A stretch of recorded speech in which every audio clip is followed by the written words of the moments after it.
We're probably one of the largest independently owned food store. We're a one-store operation. It's 200 people that work there. I don't know of any other individual one-store operations anywhere. Yeah.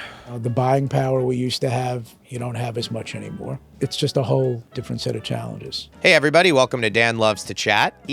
On today's episode, we have Scott Goldshine, who is the general manager of Zabar's, arguably the most famous grocery store in America, definitely in New York. It's been open since 1938. It's been run over the years by a few different people. Originally, it was the Zabar family, and then the two sons of the original owners, who are Stanley and Saul Zabar, took it over with a guy named Murray Klein, who is these three are just legendary New York figures, and Scott is the next person who has kind of taken up the gauntlet. Scott is an amazingly thoughtful, cool guy. He cares infinitely about his employees, and I think the one thing about Scott that I really love, and also the Zabar family, is that they really just will do anything for the store and the employees, and it's really a family. I've been there and hung out with them for some time, and just that they treat each other in a way that's like, hey, what the fuck are you doing?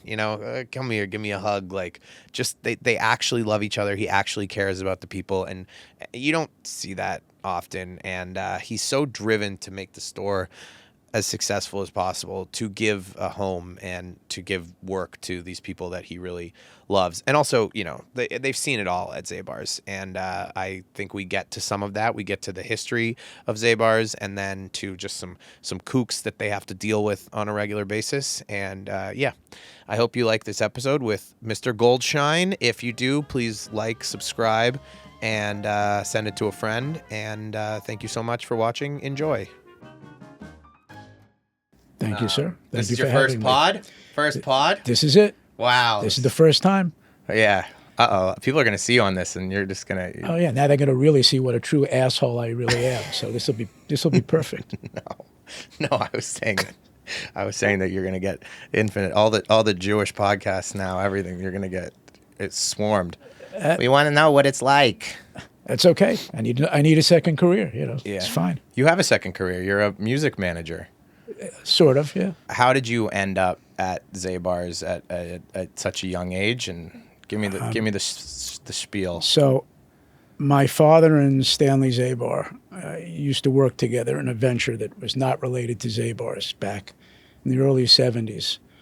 So I was about 13, and I asked him, I said, can I work at Zabar's? And he said, well... At 13? At 13. Yeah. There was a third partner, Murray Klein, who really ran the operations, and he was the scariest man you ever... was terrified of him. He said, well, you got to ask him for a job. I said, I'm fucking scared. He says, I'm not hiring you. Why were you scared already? How did you even know who he was? Because I used to go in the store with my father, and I used to watch him, and he was he was a tyrant. I mean, he was a concentration camp survivor. He came to this country with nothing, worked his way up, and he was tough. So I was terrified of him. Sorry to derail you already, but as a 13-year-old, in what way, how did you know he was tough? I'd walk in and he'd be screaming at somebody. I'd get a dirty look. As a customer? Well, he knew who I was, and, Oh, he knew that the you were relationship, sort of with Stanley, was good and bad, but at that time, if you were a friend of Stanley's, then Klein really didn't love you. Got it. So it took me 4 years to get up the nerve to ask Klein for a job at 17. And this was a yearly thing. Stanley, give me a job, give me a job. Nope. Go ask Klein. So by the time I was 17, I finally got up enough nerve to ask him for a job. Why did you want a job? Just because you wanted a job, or? Well, I was delivering newspapers when I was 10, so I was always working. I like money. Yeah. My older brother worked at Zabar's very briefly, and I figured it was something I would do, during school, not knowing how it was going to end up. But why is it, did you try to get jobs other places as well? I was working in record stores. I did an internship in high school at WABC Radio, when WABC Radio was the number one music station in the country. Mm-hmm. That's what I wanted to do, was music and sports, not food. Not food at all. Okay. So you got no you know, magical Madeline moment of the first time I saw someone pull a thing from a shelf. I knew that Hell I no. wanted to Listen. stock that shelf. My diet for the first 3 or 4 years there was a Kaiser roll. Put nothing on it. Yeah. No butter. Oh, yeah, no you're a picky sandwich. eater. Oh yeah, I had horrendous eating issues. My father was like, "What'd you have for lunch today?" Kaiser roll. "What'd you have on your break?" Kaiser Kaiser roll. roll. Did you put anything on it? Nope. Yeah. Everybody found it bizarre that I was working there because everybody that knows me knows pound cake, cheeseburgers, and fried rice was, essentially what I was eating. But still, like, you wanted to be there. You wanted, like, something Yeah. about, was it? It was exciting. Yeah. And, when I started, we were open till 10 o'clock on Friday and midnight on Saturday. And, you had celebrities coming in at, between 8 and 10, it was slowish. And then when Broadway would let out and movies were letting out, the store would get really, really crowded. So there was always celebrities in there. There were people stealing. There were hot girls. I mean, it was a whole bunch of... It was cool. It was very, very cool. Really? I had a blast. Yeah. I had a blast. I mean, I had to work my ass off, but it was fun. So what was it like when you finally asked the tyrant for the job? I started for 15 minutes until he said, "You want a fucking job or what?" And I'm like, yes. Come in tomorrow. Wow. Okay. He made me the garbage man. For 6 months, he wouldn't let me go near a cash register or do anything else. I think I was probably the only Jewish garbage man. And he kept me there for 6 months so I would learn what it was like to be at the bottom. What does that mean? Like, who was the garbage man at that time? Well, the people doing the garbage then and now were generally people that don't speak English. Yeah. Incredibly, incredibly hardworking people. I mean, obviously we've gone through a number over the years. You would have been good at the cash register. Would have been fantastic. Yeah. And I desperately wanted to do that. I hated taking out the garbage. But I learned what it was like to clean shit up and it humbles you, and it also teaches you, people look at people doing sanitation as crap, and they generally treat them like shit. So I learned that's not how you treat people. You respect everybody, regardless of, what type of job they have. So it gave me, and to this day, I treat the people doing the sanitation the same as I treat my managers. I mean, and like everybody else. Yeah. No, just kidding. So did I enjoy it then? No. Am I glad I did it? Yeah, of course I'm glad I did it. And why'd you stick with it? Because I kind of liked the store. Yeah. And I knew I wasn't going to do it forever. I mean, I knew I was going to eventually, cashier is really what I wanted to do. So the cashier job was cool back then? Like, if you went to a bar and whatever and said you were a cashier at Zabar's, people would be like, "Oh, Zabar's, that's cool." Back then, Zabar's wasn't as, now it's very cool. Back then, half and half. Interesting. But a cashier job at a cool place, that's kind of cool? Back then, yeah. Like, getting a job at Zabar's back then was hard. Yeah. It was. Cool. And everybody worked their ass off. That hasn't changed too much, but Yeah. he ran that place, Right.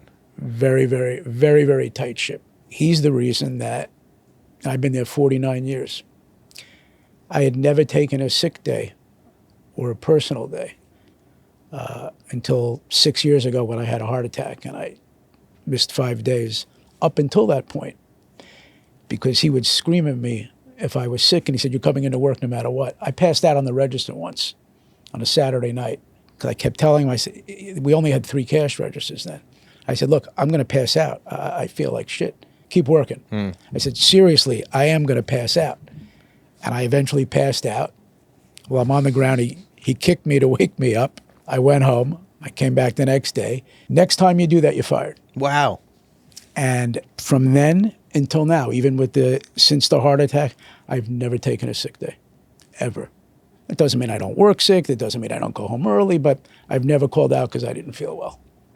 So is there an arc about Klein? Like, was he a softie in the end or something? Or, like, did you really come to love him?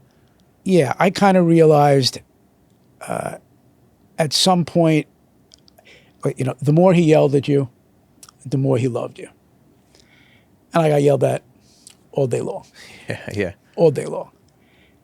And then at some point, what had happened was I went to Queens College. I did one semester and I failed. So I said, I'm going to take a semester off. When it was time to go back, I told them I'm thinking I'm going back to school. I'll give you more money. I like the money. I did that 6 semesters in a row. I kept telling them, well, I think I'm ready for education. Yeah. I give you more money. So after like the 6th semester, and I was doing well. And I said, well, Well, at the store. Yeah. I'm ready. He was paying me well. I said, I'm ready to go back. Fuck you. I know you're never going back to school. I'm not giving you another raise. But it's also at that point that I realized he liked me. And I don't know if he was grooming me to, possibly. I mean, look, he had no idea if I was going to stay forever. And I certainly had no idea. But I guess he saw something in me that he liked. So he was constantly on my ass. But I learned an amazing amount from him. Yeah. And so it's like, I've had 2 fathers at Zabar's. I had Murray Klein for the first 15 years and then Saul for the last 40 or so years. But you're not, I mean, I don't want to jump ahead, but you're not a hard ass. Like do you have any Murray Klein in you? Yeah, but I've been told as I've gotten older that I've gotten a little bit nicer. I don't believe you have to be a total dick to run things. When you have to be, you have to be, but I don't think you have to be an animal, the entire time. I mean, there's over 230 people that work there. It's retail. Retail is hard to begin with. You have all types of people. You have people you don't have to talk to, and then you got people that are just impossible. Mm-hmm. I used to do a lot more yelling and screaming, although I still get into it, with something yesterday when people are stealing. I'm the main guy, to grab them with other people. And I have a foul mouth, and I use it. And even though I'm 65, we still almost get into fistfights. So I haven't really lost it. I just try and control my temper better. So 49 years later, what is the role of the general manager of Zabar's? Your hands are pretty much in everything. I'm responsible for the entire operation of the store. Every department has managers. Obviously I'm not running the fish counter, I'm not running the meat, but I'm their direct boss, and we all work very, very closely together. I do most of the hiring, most of the firing. Whenever there's a problem in any department, it generally, if the manager doesn't handle it, it will generally come down to me, yeah. No matter what. While I may not be a genius, I don't know everything there is to know about fish or meat, but I know plenty, and I know how to solve problems, and I know how to deal with people. That's probably my strength, is I've learned how to deal with people all these years. Did you ever quit?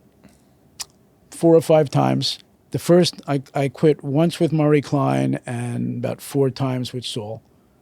With Klein, I went on jury duty, and I would come in and, back then, people did whatever the hell they wanted. I used to come in and open the store at 6. I would go to jury duty at 8. Then I would come back after jury duty and from 4 to closing. So when I got my check, he deducted like the whole week's pay. I said, you can't do that. He says, really? He says, quit if you don't like it. So I did. And it was right around Yom Kippur. It was also right around 2 weeks before that was the U.S. Open. So I bought tickets for the Open. I figured he was going to ask me to come back, and I started getting messages. So I came back, I came back for a meeting. I said, are you going to apologize and give me my money back? Fuck you. I said, I'm out. I walked out again. I had tickets for the Open that weekend. He called me back that Friday. All right. I said, you're going to apologize? No, but I'll give you your money. Well, I want an apology, but I really wanted to go see the tennis matches. Yeah. I said, I got to think about it. So he was pissed. I walked out. I went to the tennis matches, and then, of course, I came back the week before Rosh Hashanah, so, But with Saul, they were all momentary. Look, I love both of them. Saul was great. He was difficult. Saul had a temper. But whatever Saul was mad at is because he wanted what was best for the store, period. And if you had to get, hammered for it, so be it. So there were times he would just like completely lose it with me and scream at me. And all of our fights were always done in the middle of the store. Never in an office. Really? Never in an office. So he would get me to a point where I was pissed off and I'd throw my keys at him and say, I'm out. And I'd storm out of the store. I'd turn around, he'd be chasing me down the block, tackle me, pin me up against the wall. I'm sorry. I love you. I apologize. Really? We did this like 4 or 5 times. I learned if I was wrong, I would shut up. You take your beating. And there were times where I was wrong, so I would shut up. But if I felt I was right, and I know he was 100% completely wrong, I wouldn't shut up. And it would just escalate and escalate and escalate till like, I can't take this shit anymore. Do it, I'd throw it was always me throwing the keys at him or putting it in the front desk and then just walking out. But it never lasted more than 10 minutes. But these are, would it be like? It was always stupid shit. Like where things should be in the store? Yeah, it's like I told you to put that, I told you to put those cans over there. I said, yeah, but if I put it over there, then everybody's going to trip over it. I don't care. I want it over there. You can't put it over there. People are going to trip. They're going to get hurt. We're going to get a lawsuit. I don't give a shit. I want it over there. So it would be, something stupid like that. Yeah. And then I would finally get so fed up that I would walk out. You should talk about who Murray Klein was and the sort of power structure. So like Zabar's found, 1940? 34. 1934. The Zabar family. It was founded by Louis and Lillian Zabar, who was Saul and Stanley's parents, Eli's too, but and in the 50s, and Zabar's used to be a series of like 3 or 4 supermarkets, small supermarkets, and eventually it became one. But in the 50s, the father, Louis Zabar, died, and Stanley, I know, was in business school at the time, and Saul was in Kansas, either in pre-med or about to go to med school, and mother called him back and said, you have to come and run the store. So they came back and they were running it, and Klein came on board, I think as a delivery man in the 60s, and he eventually worked his way up. He was incredibly hardworking. He's a great store manager, a genius at marketing. Really? Genius. And at one point, and he was old, so he was older than he was boys, right? old. Yeah, he was older than them. He easily had 20 years on them. And was there a period where Stanley and Saul were running it, where they were in out of their depths or something when they were younger? They were running it like after the father, after Louis died, until Klein, because eventually Klein became a partner. Right. And then they had clear divisions of, Klein really was in charge of the operations. Saul at that point was, and he did almost until he died, he was responsible for the coffee, for the smoked fish. Back then he was responsible for the cheese. And Stanley was the financial guy. So they all kind of had their areas, and they worked well. They didn't really step on each other's toes too much until, later on when things had changed. But when when Louis died, was it a mess for a bit? No, I don't think so. I mean, it was 1950 something. Yeah. And they were literally like 3 or 4 small supermarkets. So it wasn't anything big. Got it. I don't think they were ever in bad shape. So once Klein passed away, then that's when Saul and Stanley. Well, Klein retired. Okay. They had a falling out. Was that a tough time for you when they had a falling out? Yeah, because I didn't know what was going on. Oh, it wasn't public what they were fighting about? Well, it was public because there were articles in the Times. There was articles all over the place. It was no secret that they were not getting along. It was a big deal. This was a big, huge story.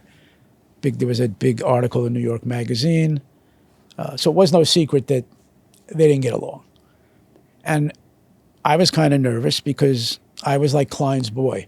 So Now he was going to retire. I wasn't the general manager then, but I was the senior manager. We had somebody before me who quit and someone had passed away. But Saul and I weren't that close then. I mean, we were close, but we weren't Sure. that close. So I didn't know how this was going to end up working. Sorry, I've forgotten, but Klein ran what departments? He was in charge of the whole store. Okay. At that point, if you were under him, you weren't a specialist in fish and cheese. No, and I was never a specialist.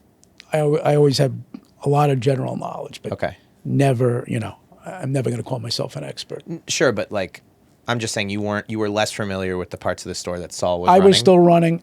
No, I was, but I was following Klein. My hands, a little bit of everything. Yeah, I mean, at one point I was managing the coffee department, managing the grocery department, being a front-end manager and a cashier all at the same time. So Sure. I always had my hand, Yeah. which was cool. I mean, it was work, but it was cool. When Klein left and Saul took over, he hired a general manager.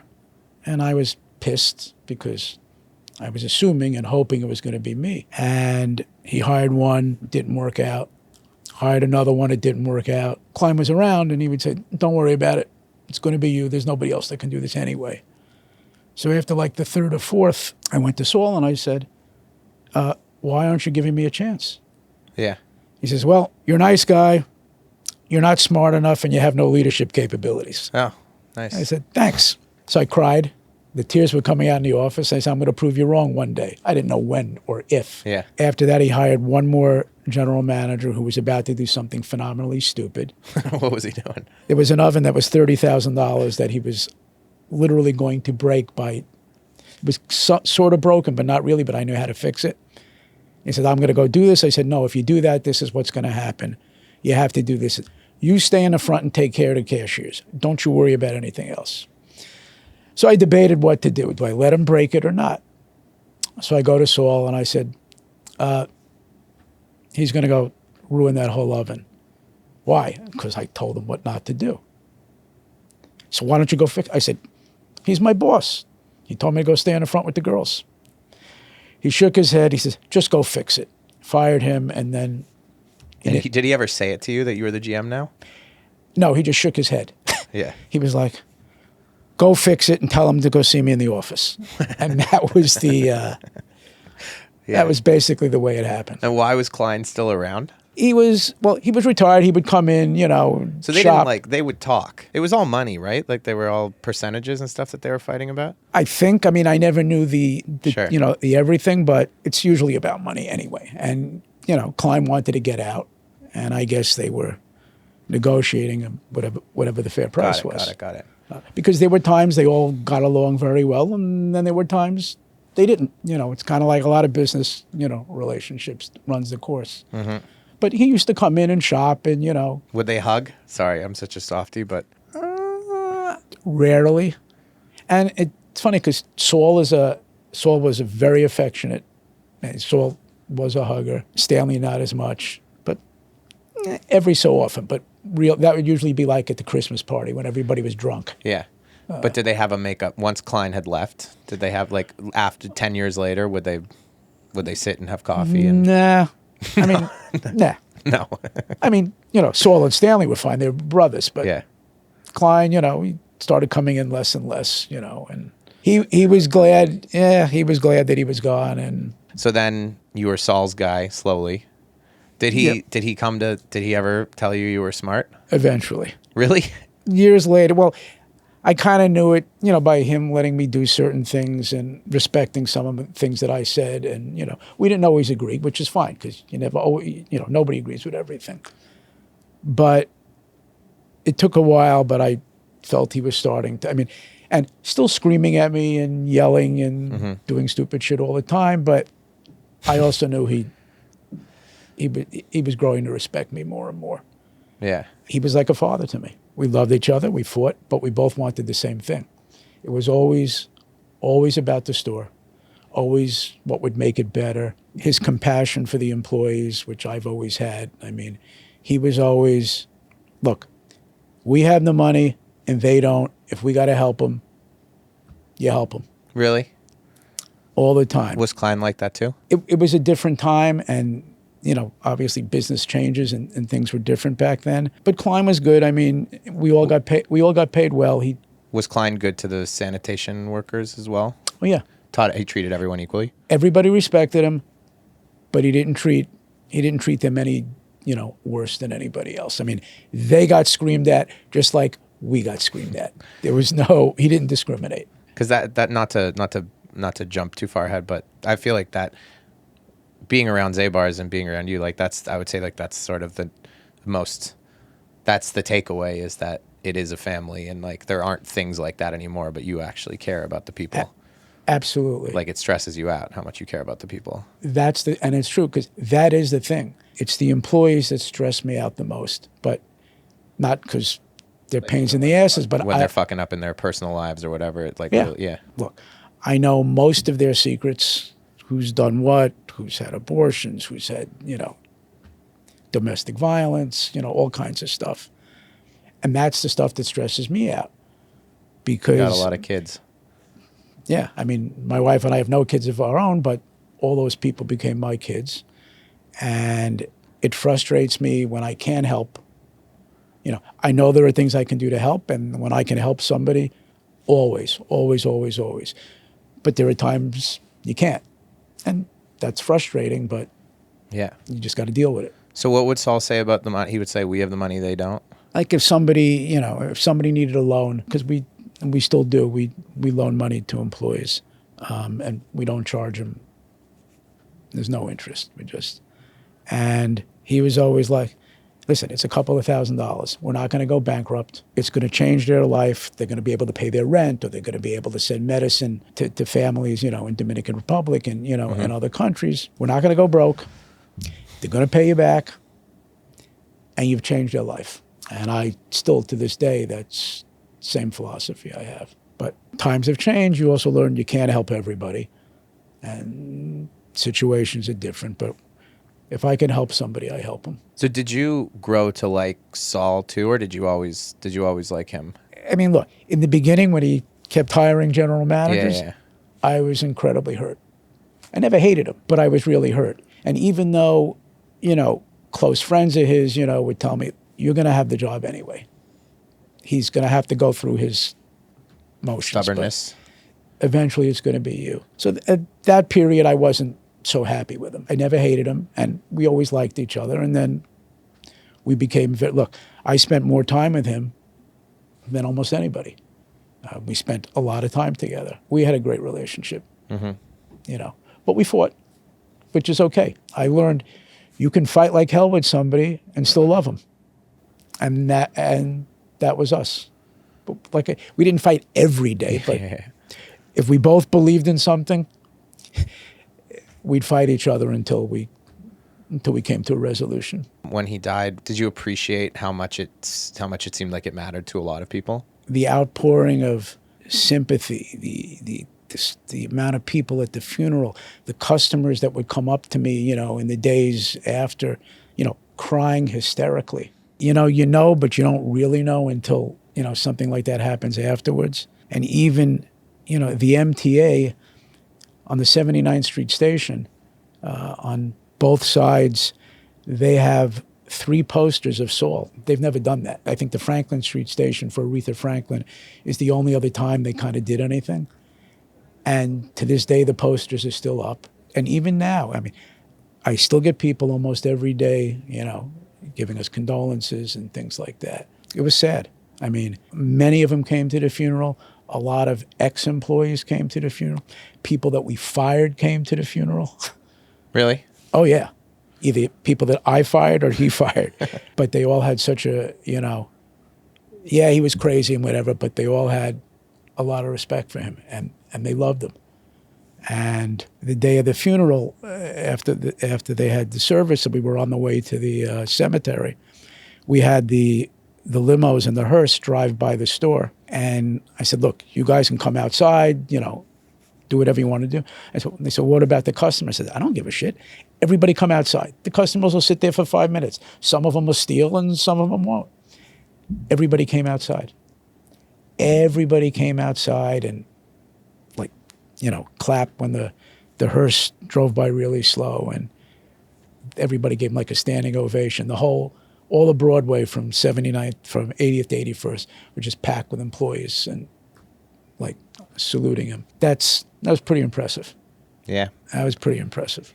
It's the kind of thing you don't see anymore. No, it was pretty emotional for all of us. It was great to see. Did anyone steal? Probably. Sorry, I'm asking a joke because I got choked up a little bit. Yeah, that's okay. I kind of looked at the video when I came back just to see what was going on. Yeah, there were some assholes, but I was like, I don't really care. Yeah. They're going to do it anyway. That one's on Saul. Yeah. Saul was okay with that. Take a babka on Saul. Exactly. I mean, you were saying as even like a 90, how old was he? He was 97. And he would come in and he would still try the whitefish salad? He still would come in almost every day. You know, he had an aide with him. You know, he had a walker because there were times he would have trouble walking. He never wanted to use the walker or anything. It was like, you have to use it. I don't need it. Yeah. Yes, you do, because you fall. So use it. But he'd go right behind the fish counter and taste stuff. And that was pretty much almost to the end. On the days, you know, if he had more energy, he would go in the kitchen and he would taste the salads in the kitchen and still always tasted his coffee. So he was really working, I mean, not a lot, but, you know, when he came in, even though he would be in the store for like an hour or so, the last, you know, year or so, year and a half, every time he came in, he'd be tasting something. And invariably, I'd get yelled at. No way. Oh, hell yeah. I just had the tuna salad. Sucks. Okay, I'll take a look. You never let your guard down. And, you know, I used to laugh, or he'd go home and then he would call me, you know, I just had this and it, you know, tastes like shit. Go look into it. I'm like, got it. Even though his taste buds, you know, change as you get older, he was right. Really? He was right, I would say 90% of the time. You know, I'd go to the chefs or whoever's making stuff. Saul said there's too much mayonnaise or whatever. No, that's not it. Go taste it. Oh, yeah. Really? And I used to tell people, when he tells you something, you look into it. Because, yes, he's not always right. But he was right way, way more than he was wrong. Mm-hmm. He knew a lot about refrigeration, electricity. We had plumbing. I mean, Saul would be on his hands and knees trying to fix stuff. We had a refrigerator at one point that we couldn't get to work, and the maintenance man at the time, who had experience in refrigeration, pretty much tried everything, said, Saul, we have to buy a new refrigerator. It's $20,000. He said, did you check this valve? I checked everything. Did you check this valve? The guy said, I'm telling you, I checked. You better go check that again. How old was he at this? Then he was late 80s. Yeah. He was right. Yeah. He was right. It was whatever this valve was. What'd the guy say? He just shook his head and I said, I told you. If he tells you, check it. Mm-hmm. And I learned, because I learned that the hard way. Because he would always tell me stuff and I would ignore him. And then I'd get in trouble because he was right. And it took me a while when he said, go check this or do that or do that. I learned, let me go check, because he's right frequently. Do you have that now with your employees? Yep. All the time. Did you do that? No. There's a reason I told you to do that. Do it. 10 minutes later, oh, something broke. Why? Because you didn't do what you were supposed to. So I learned the art of follow-up. Yeah. Telling someone to do something doesn't mean shit. You have to follow up with them. Was there a certain food that he was most obsessed with? Like, would he go with for one thing right away? Tuna wraps. Tuna wraps. Every day. We'd all get in trouble. Whatever poor guy was in the front, if there were no tuna wraps in the sandwich case, everybody got it. And, you know, and I would get it too. And I'm like, you know, that's what he eats. How do you not keep, you know, make sure there's 2 or 3 in there at all times? But that was his go-to lunch. And it was until he died. Yeah. Same every day. So would you ever see him walk in and then go check?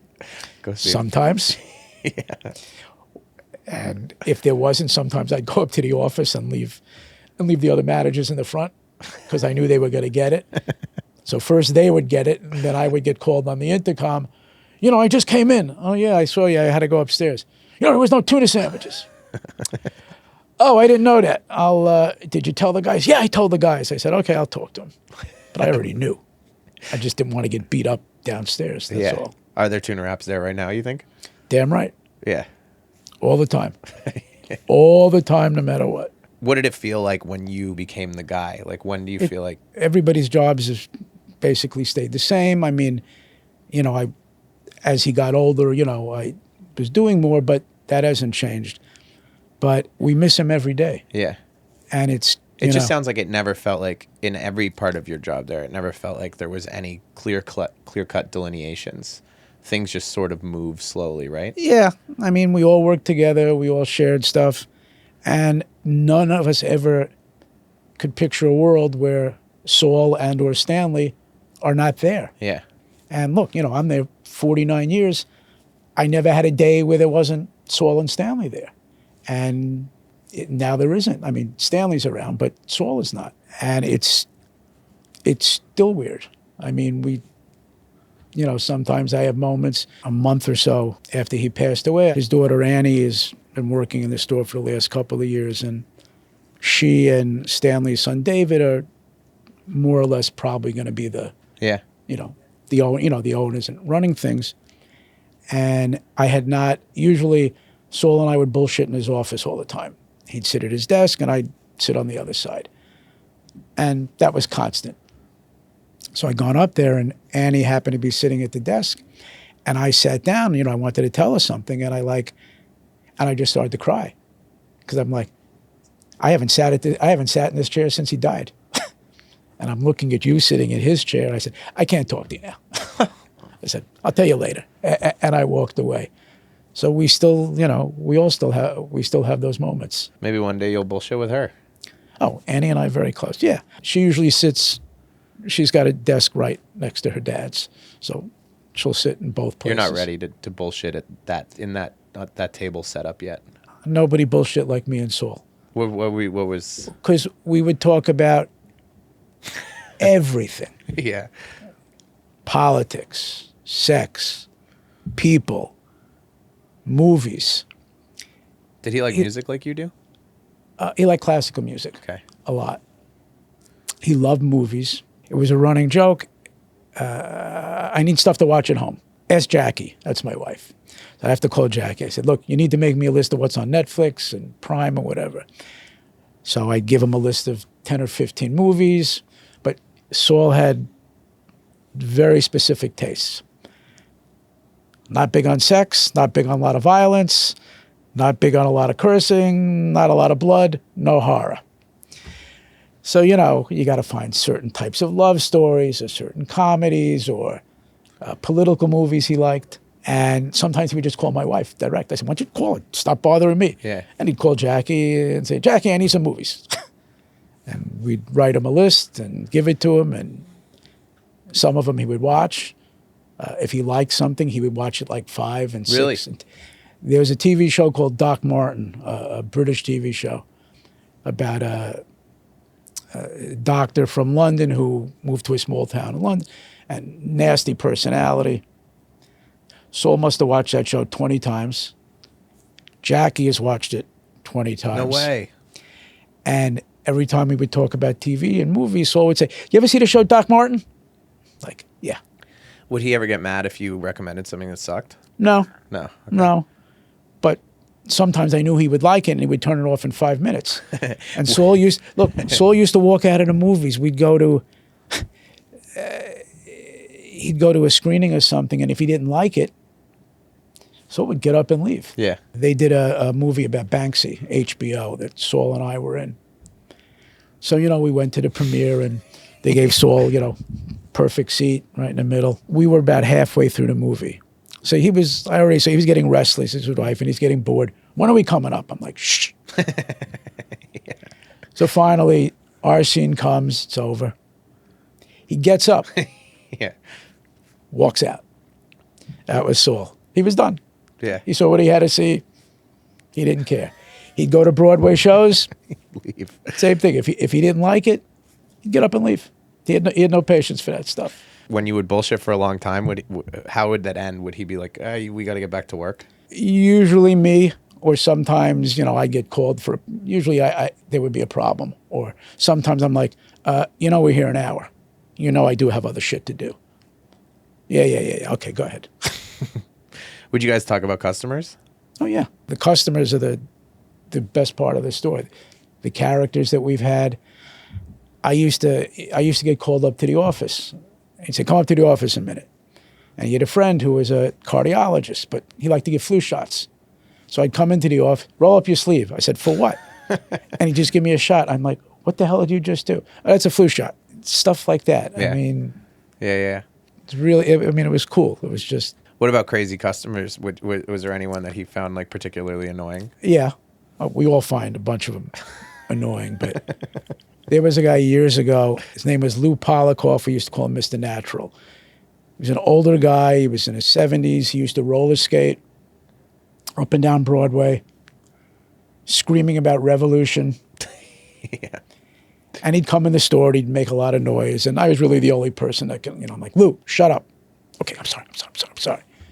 If you're going to be in here, you can't make any noise. But he would still go ahead and make noise anyway. Revolution? Yeah, everything. Screaming, revolution, revolution all the time. So one day Saul was there and he pissed Saul off. And out of the corner of my eye, I see Saul kick him and knock him and knock him down. And I'm like, you can't. He said, you can't do that. You can't touch, you can't punch people. I don't care. It's my store. It's a fucking pain in my ass. I said, Saul. So he's lying on the ground screaming, I'm going to sue, I'm going to sue.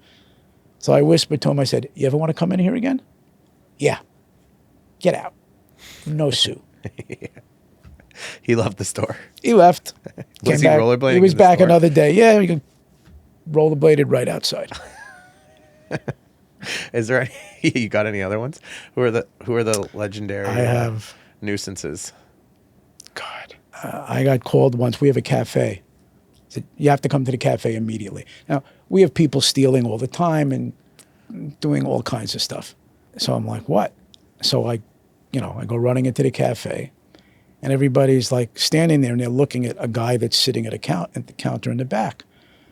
So I go over there, and the guy's eating a bird. He's pulling the feathers out. And I'm like, oh, shit. I'm like, you can't do that here. Well, why? And he's got feathers. The feathers are flying out of his mouth. And I'm like, did you buy that here? Oh, no. I said, then get the fuck out. You can't eat that if you didn't buy it here. So he gets up, he takes the bird, goes outside, sat in the street and finished lunch. Eating the bird. I didn't know how else to get him out. That worked. Yeah. He was reasonable. Yeah. Well, yeah, one of the nicer guys. Yeah. I mean, the bird was dead. I mean, at least he didn't. Yeah, he brought it in dead, but. Like a raw? Well, it was probably still warm, but yeah. Oh my God. He had probably just killed it. Hey, did you buy it here? It's pretty smart. Look, that got him out. Are there any categories of customers that are like the more annoying? Like, oh, we got. Yeah, we have some. There's a lady that comes in and everything she buys, she puts in a plastic bag, and then she doesn't want the cashier to scan it because she thinks she's going to get radioactive. Yeah. And, I don't let her do it. It's true. I'm like, you got to scan it. Can't shop here otherwise. Yeah. Well, I don't want them to touch it. I said, well, you're not going to touch it. And this is going on for years. Every time she comes in, it's like, you got to go deal with her because nobody can deal with her. There are people that I throw out at the fish counter that, every customer that gets fish, I want it sliced thin. Yeah. The guys know it has to be sliced thin. Some do it better than others, but they all slice thin. It's not thin enough. I want another piece. So there's a bunch of them that, we kind of have an unwritten rule. Give them, if they don't like the first thing you slice, give them the second. Give them the third if you want. But after the third, then I come over and I throw them out. And we still have people that still happens all the time. Well, they weren't good. I said, look, they're not going to open another piece of fish. Take it or don't buy it. I don't really give a shit. Yeah. Half of them walk out, and then they come back another time, and the others take what they're given. But Every department's got their pains in the asses. I love the way you throw people out because like you throw them out in a way that's like, get the fuck out of here. But you're not kicking them out forever. You're just saying, get the Some do. Listen, I can abuse the employees. Customers can't. And if you talk to the employees like shit and you're disrespectful to them, I will not tolerate that. Mm-hmm. That's when you get thrown out. Period. And the employees like that because I said, look, you can't get into a fight with somebody because you're going to get in trouble. I'm not going to get in trouble. If someone's being a dick, let somebody get me and I will take care of it. And if I think the employee is wrong, then I'm not going to do anything to the customer. But at this point, I kind of know, within 30 seconds, and it also helps. A lot of times there's always other customers around. And they'll be like, yeah, he was, as soon as I hear a couple of customers saying me that, then I know this is easy. And then I throw them out. Yeah. But customers come in and they'll just curse out the clerks for no reason. I want a pound of turkey. Why don't you move fucking faster? Really? Yeah. I'm like, and I'm like, where do you think you are? I mean, what? You can't, I don't allow that. I don't allow that ever. In the prepared food section, are they always like choosing which one they want? That's where a lot of that happens. Yeah. Unfortunately, it's usually the meat and the fish, but the deli department more, they want some turkey breast, but of course they don't want it from this package. They want it from that one. And the guys don't want to start a new, I can't open a new package. We tell them to do it anyway because I don't want to listen to people's shit. But... And it's generally that they don't like the first piece. They don't like the second piece. This one's too salty. The guy isn't moving fast enough. He's not slicing it thin enough. And they just get nasty with the clerks. And some of my guys are assholes, and sometimes they provoke them. Retail, I feel bad for all people in retail. Yeah, me too, yeah. People treat retail workers like shit. They shouldn't, but they do. I don't because obviously, I work there. And I'm never going to, even if I have a problem in a store, I'm not going to yell at the cashier or the clerk. You go find the manager. That's who, you want to give him a hard time. That's who you give the hard time to. That's someone making a little more money. Yeah. Yeah. Always.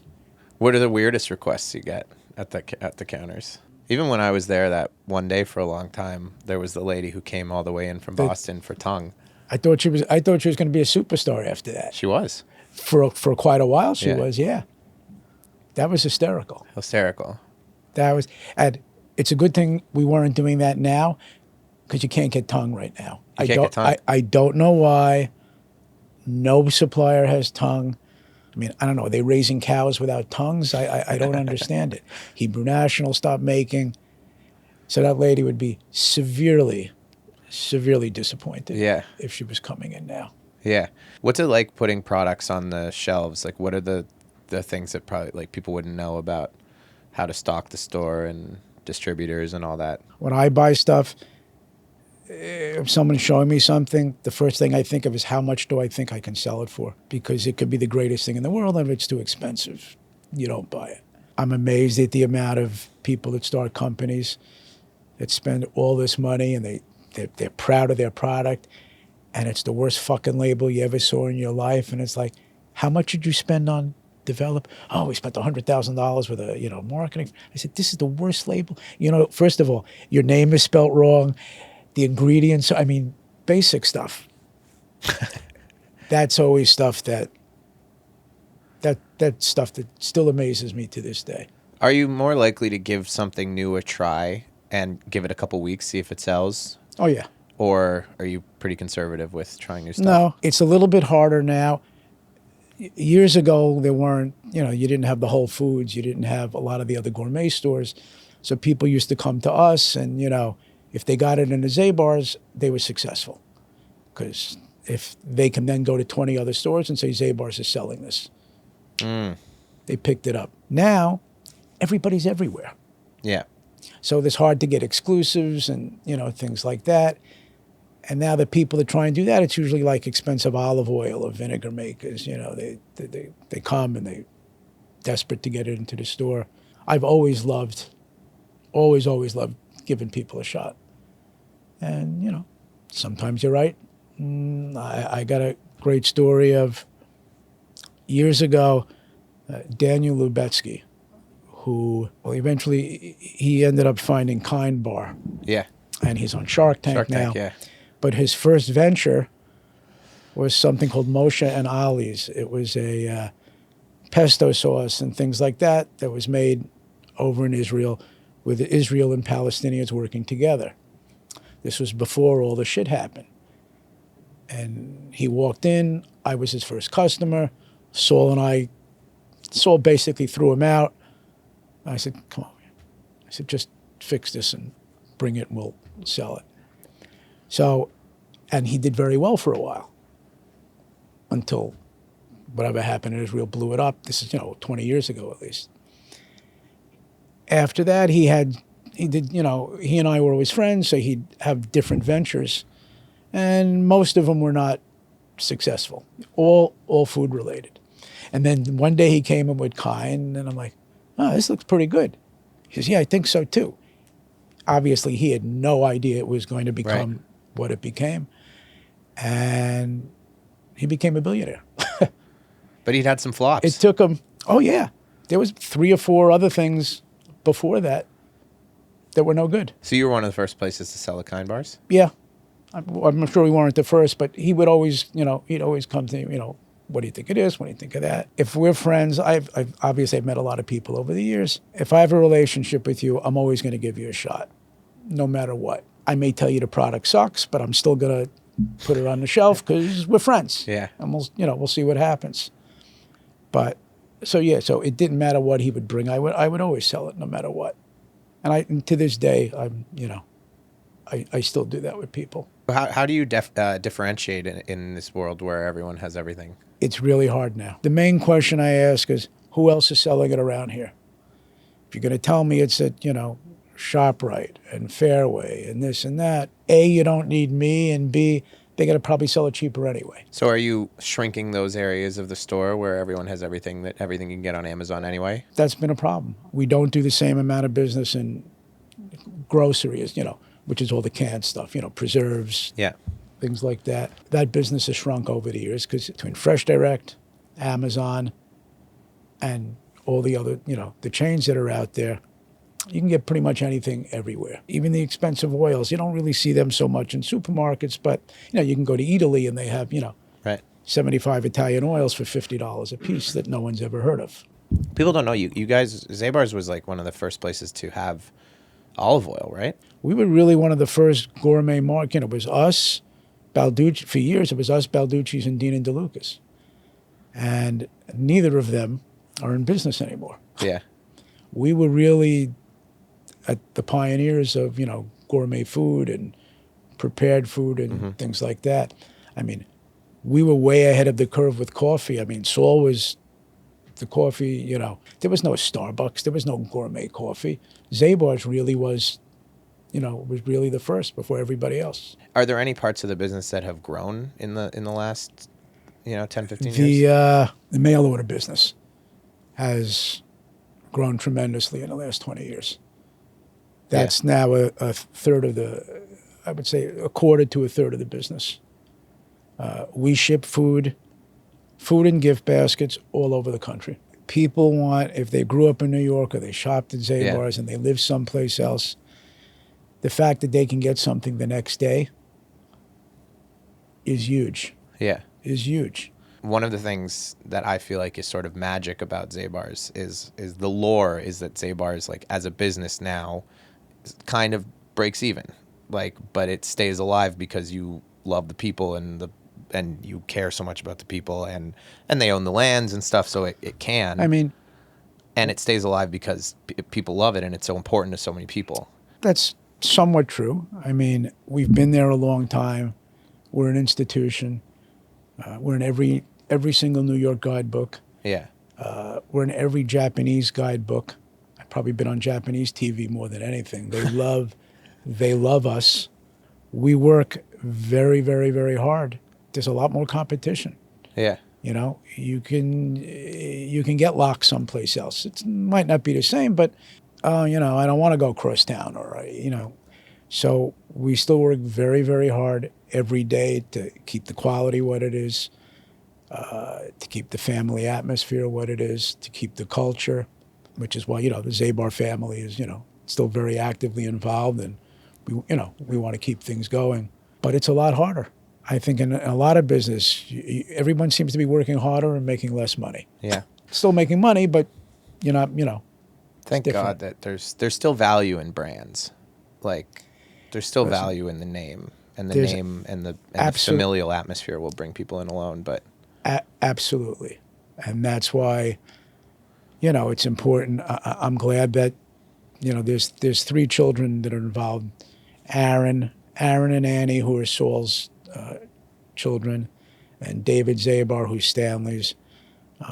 There's almost always a Zabar around in the store, and it's important. It's important because we're probably one of the largest independently owned food store in the. I mean, we're a one-store operation. There's 200 people that work there. I don't know of any other individual one-store operations anywhere. Yeah. That are like us. And that has a tremendous amount of challenges. The buying power we used to have, you don't have as much anymore. I can go buy 50 cases of Carr's crackers, and then, Fairway, which has got 10 stores, is going to buy 5,000. I'm not paying the same price. Right. So it's just a whole different set of challenges. What's it like? I mean, the babka and the rogala, like where you source those things, or those are some stories, right? Yeah, we work with a few people, and things are made to our specifications. I am notorious for sending stuff back. We do that with, I learned that from Saul. Saul will go to the fish house 2-3 times a week and pick the fish that he wants, but if it comes in the store and either they switch it or it stinks or whatever, it goes back. And all the vendors that I deal very closely with, like some of those people, if something isn't good, it's going back. Yeah. Period. And there's no argument. It goes back. I don't want to hear it. This tastes like shit. I don't know what you did. Give me a different batch. Have there been any vendors over time that have made something great that you just couldn't tolerate? It's business, so you learn to work with people, but every so often you get somebody that's utterly impossible.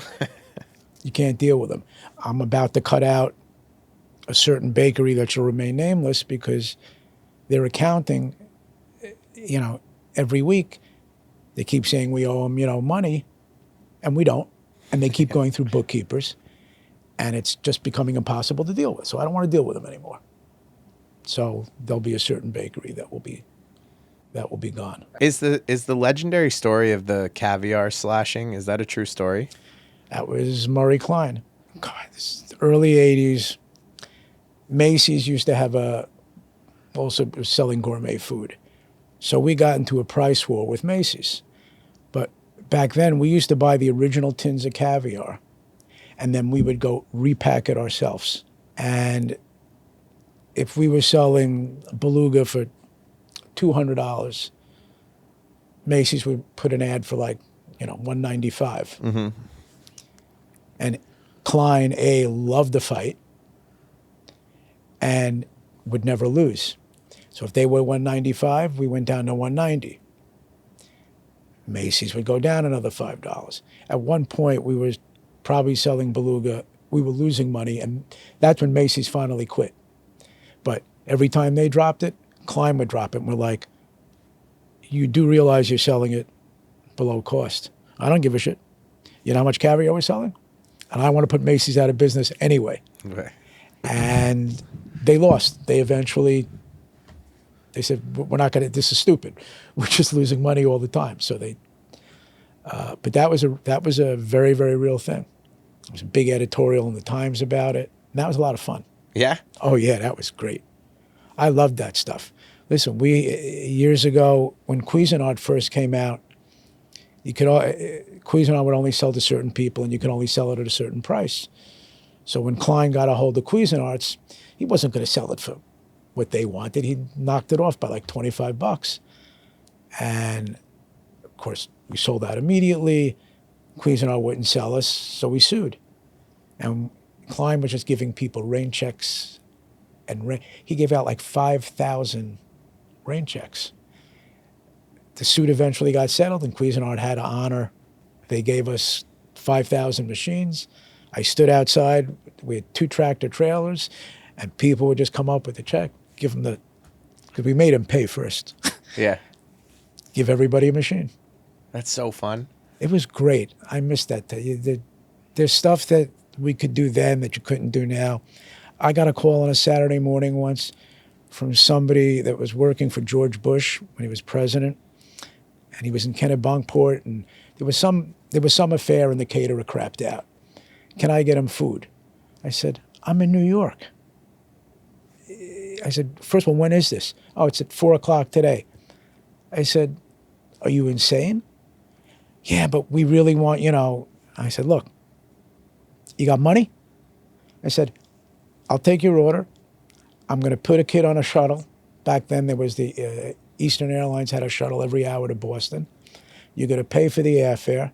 You're going to pay for his lunch. You're going to pay for his taxis. You have somebody meet him at the airport, and I'll do it. So it was 10 o'clock in the morning. I got him like a couple of $1,000s worth of stuff. I pulled the kid over, said, you ever been on a plane before? He said, no. I said, first time. You're going to go to the airport. I give him money. You're going to be on a 12 o'clock flight to Boston. You're going to land. Some guy's going to come over, take the bags from you, have lunch. He said, but I go home at 4 o'clock. I said, oh, you'll be back in the store by 4 o'clock. Kid was back at 3:30. Wow. We were heroes. They got the food. They paid whatever they paid. We're one of the great last-minute places. I mean, that was really... Pushing it. That was above and beyond, but obviously I don't like doing something on a moment's notice, but there are people that get screwed up, and if we can do it, because first of all, you then have a customer for life. You look great. It's a challenge. It's fun to see how much bizarre stuff you can get away with. So I like doing it, but I will never do it if I don't think I can do it, because there's nothing worse than screwing up someone's event, which I have done. Really? Oh, You've missed it. We'll get a call. Where's my order? What order? It's my bris. Yeah. There's 100 people. Really? I don't have an order for you. What do you mean you don't have an order for us? I'm like, oh, shit. Somebody screwed up. And when is the bris starting? 45 minutes. Where are you? This person happened to be by Lincoln Center. I said, all right, you'll have it in 45 minutes. But it's food for 100 people. I didn't know how I was going to do it. I said, don't worry, you'll have it. I got 10 people. We had to make platters. Not everybody knows how to make platters. I got everybody I can get. Somehow I got it ready. I made the delivery myself. I took 3 guys. We took the truck. We got it down there. I only charged the guy like 20%, of what it was. Guy wrote a big article someplace. He was happy as hell. I wasn't so happy because obviously it completely lost. It was a couple of $1,000s. We completely lost it. However, guy's a customer for life. He's got a great story to tell about his bris. His son's bris, probably. I didn't have a heart attack.